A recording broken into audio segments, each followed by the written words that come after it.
man kana yuridu harasal akhirah najid lahu fi harasihi.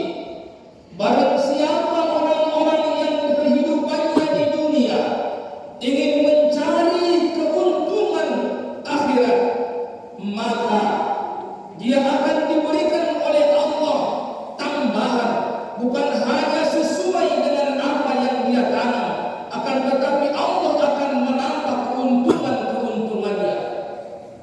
Dan barang siapa orang-orang yang mencari keuntungan kehidupan di dunia, maka Allah hanya memberikan sebagian saja kepada mereka. Wa ma lahu fil akhirati min nasib, dan kehidupan di akhirat sedikit pun Allah tidak akan memberikan keuntungan kepada mereka.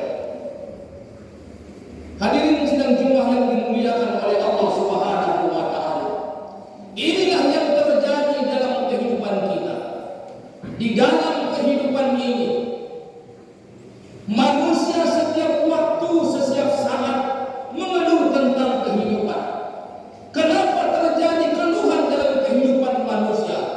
Terjadinya keluhan manusia dalam kehidupan ini disebabkan karena manusia terlalu mengusahakan kehidupan dunia. Ini titik permasalahannya. Sebagaimana Allah tadi sampaikan, andaikan manusia ini ingin mendapatkan keberuntungan di akhirat, maka akan ditambah oleh Allah. Tapi siapa yang ingin mendapatkan keuntungan di dunia, dia berusaha di dunia, maka hanya sebagiannya saja yang akan Allah beri. Akan tetapi kebahagiaan ataupun keberuntungan di akhirat sedikit pun Allah tidak akan memberikan kepada mereka.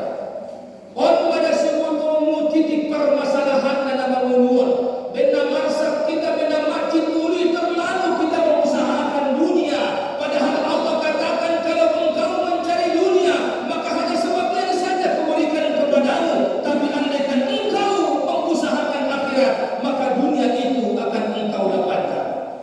Orang hari ini berkata, sebaik tong bayarnya ke semulupun dari mengumur waktu beribadah. Itu adalah kata-kata orang jahil. Kalau duniaku baik maka akhiratku akan baik. Ini kalimat orang-orang jahil.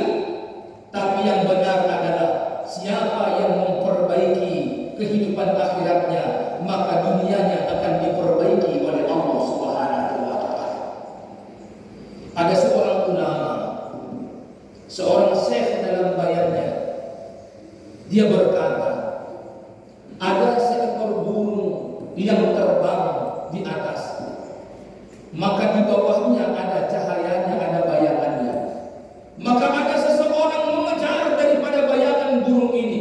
Dia kejar namanya bayangan, kadang-kadang sudah sampai bayangannya di atas pohon, sudah sampai kepada pegunungan, sudah sampai di lembah. Maka dia kejar pontang-panting mengejar, maka dia tidak akan mungkin dapat bayangan itu.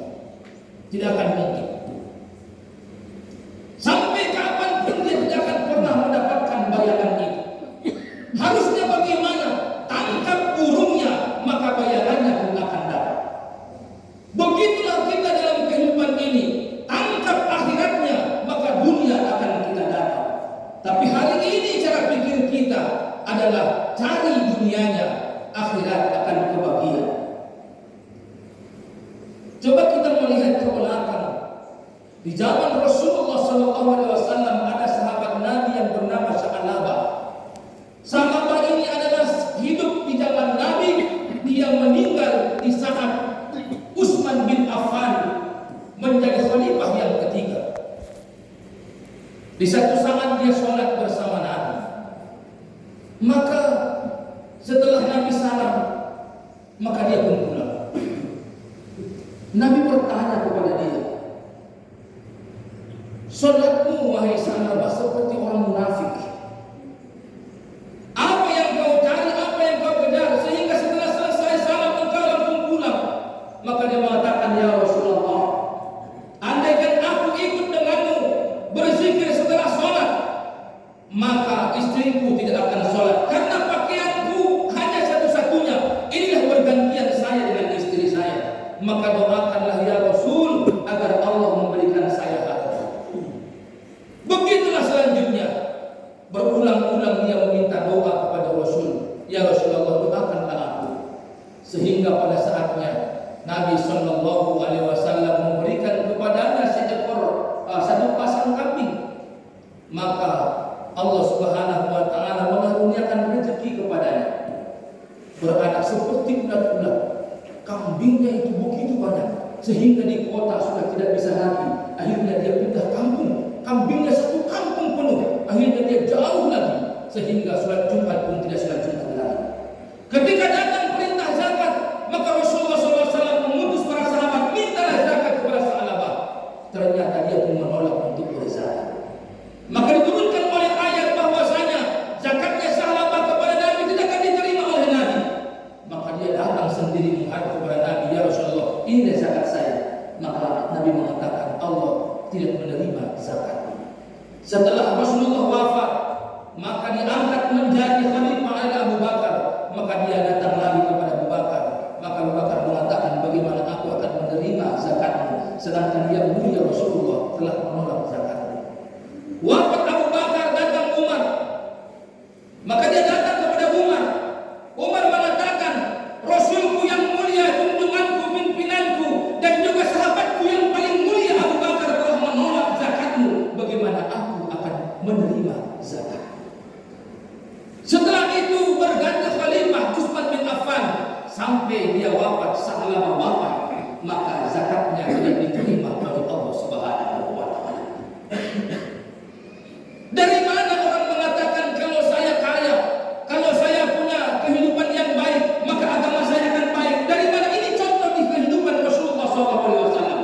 Maka apa yang ada hari ini, maka syukurilah. Karena sesungguhnya setiap kita orang memohon madung marisiwan rasa pinabelo. Tidak mungkin rezeki kita bertukar kepada orang lain. Sehebat apapun kita berusaha, kalau bukan rezeki yang telah dituliskan oleh Allah, tidak mungkin akan berpindah ke tangan kita. Oleh karena itu hadirin yang dimuliakan oleh Allah Subhanahu wa Ta'ala, perbaiki agama kita, bukan perbaiki kehidupan kita. Imam Ghazali mengatakan, orang-orang yang zalim, siapakah mereka orang-orang yang zalim itu?